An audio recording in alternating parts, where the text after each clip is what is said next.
Everybody, my name is Kat and I'm the program coordinator at Purchase Not For Sale Las Vegas. We are an organization that helps girls 12 to 17 that have been trafficked here in Las Vegas. So we have an outpatient recovery program that involves them getting their high school or middle school credits for school. They also get trauma therapy, they have recovery classes, and they're matched with a friend tour. I also have my bachelor's in social work from UNLV.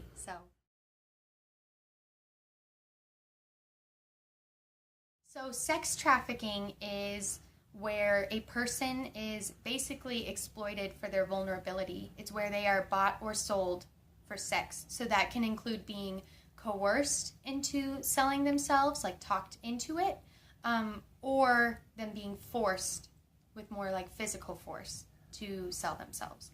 So some people don't understand. They think that it's a woman's choice to go and sell herself, but what they don't see on the back end of it is that she has a pimp who's telling her that he will give her a place to stay, he'll give her food, he loves her if she goes and does this.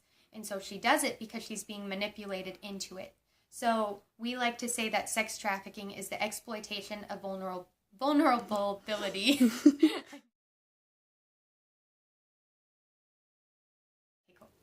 So anyone can really be sex trafficked in the United States. No one is necessarily invincible from it. However, there's a lot of populations that are more at risk.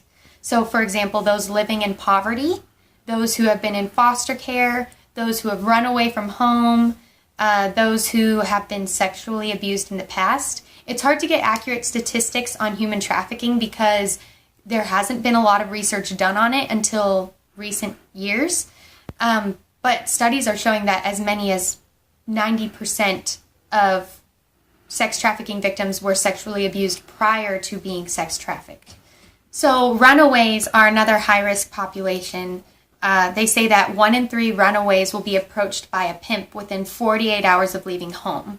This is because when you're out on the streets, you're vulnerable to all kinds of things. You have no shelter, you have no food, and you go into what's called survival mode, which is like you are going to make decisions that are quicker and more rapid because you're just trying to survive. So someone offers you food and shelter and you don't know this person, but they seem friendly, you're more likely to say yes. And pimps are manipulative, so this is how it happens. It isn't generally just a kidnapping off the street. That's actually pretty rare. They prey on people who need help. So they'll start by providing shelter, providing food, getting their nails done. They'll take on a boyfriend role and act like they really care. But in reality, they're grooming is the word we call it. They're grooming the girls so that eventually they can start saying, hey, we just really need the money. Do you think you could do this just this once?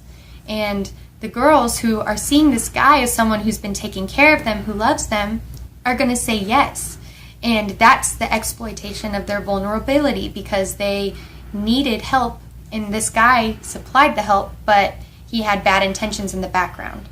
So runaways are a high-risk population, and that's generally how they are brought into sex trafficking, is through manipulation.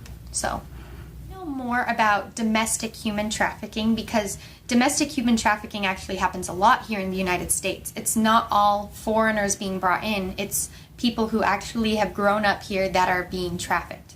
But international trafficking definitely happens. And one of the ways this happens is because America, especially, is known as the land of opportunity. And so these pimps, using manipulation, will tell women in other countries or children, hey, if you come with me to America, I have a great job lined up for you. You'll be a nanny. You'll get to work in a kitchen. You'll get to do this or that, and you'll be able to send money home to your family and support them. Then these women go with this guy thinking that they're going to have a great job, and they're actually suddenly stuck here in a foreign place without their family. Some of them may not know the language. Their pimp has taken away their identification. Their pimps tell them, if you go to the police, they're just going to deport you. You're going to be arrested. And so they think that they're a criminal already, which gives them this mentality that they have to keep it to themselves. And so once they're here, their pimp basically has control over them and is able to make them do all these things because they're here on their own. So it definitely happens here in Las Vegas. It happens all over the United States, not only in big cities like Las Vegas, but also small rural areas and even truck stops, for example.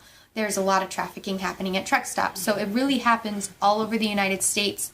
And it's not just women who live here, but also women and children who are being brought from the outside into the United States.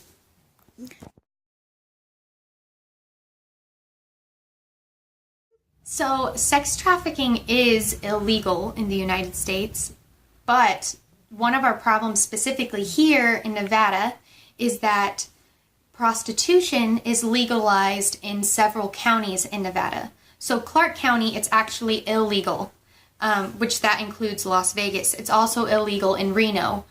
But in populations, or in counties with populations under 400,000, there's legalized prostitution. You can have brothels.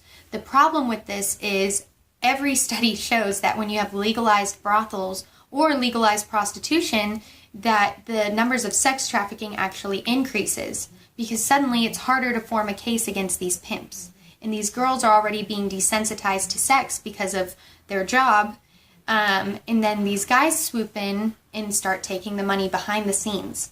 So one huge issue is that people don't understand that sex trafficking is happening not only on the streets, but that it's happening in strip clubs, it's happening in massage parlors, it's happening in exotic dancing, that realm.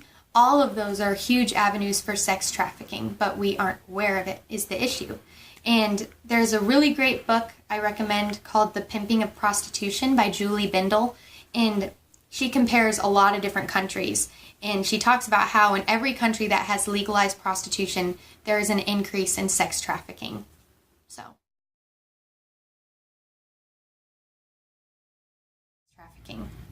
So some red flags for sex trafficking could be a girl suddenly coming in with her nails done all the time, her hair looking nice. And this is girls that wouldn't normally have this. Talking about a new boyfriend that they've had that keeps buying them things, someone who tries to separate them from their family and friends. Those are all some signs of sex trafficking. If they have their personal identification taken away as well, like a passport, their driver's license, those kinds of things that pimps generally like to take away. And they'll sometimes just say like, hey, we'll keep a hold of this for you, but then they keep it. And so those are some signs of sex trafficking as well. It can be a little bit hard to spot, but once you actually have an open eye to it, you'll start to see it happening in every casino on the strip, every hotel, every motel. It happens all over the place. So.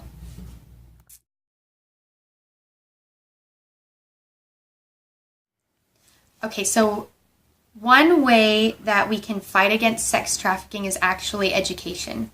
The problem is that sex trafficking is actually becoming a more popular thing to talk about, which is good, but we still don't understand how it really happens or what it really looks like. So the more that you educate people on what sex trafficking looks like, especially women and children in schools or in poorer areas, they are more at risk. And so if we talk to them about what trafficking looks like, how a pimp will generally use manipulation to coerce them into trafficking, then they are going to become more immune to it because they're aware that it's a possibility and that it can happen. Most girls who are sex trafficked don't even know that they're being trafficked. They don't know there's a term for their situation. And so that's one of the biggest problems is people don't know about it. So I think one of the best ways to stop human trafficking is to raise awareness about human trafficking and what it really looks like, how it's not just being kidnapped off the streets, but that it's the exploitation of vulnerability and that it happens not just on the streets, but all over the place in strip clubs. Any place that really glamorizes sex, there's a high chance of sex trafficking.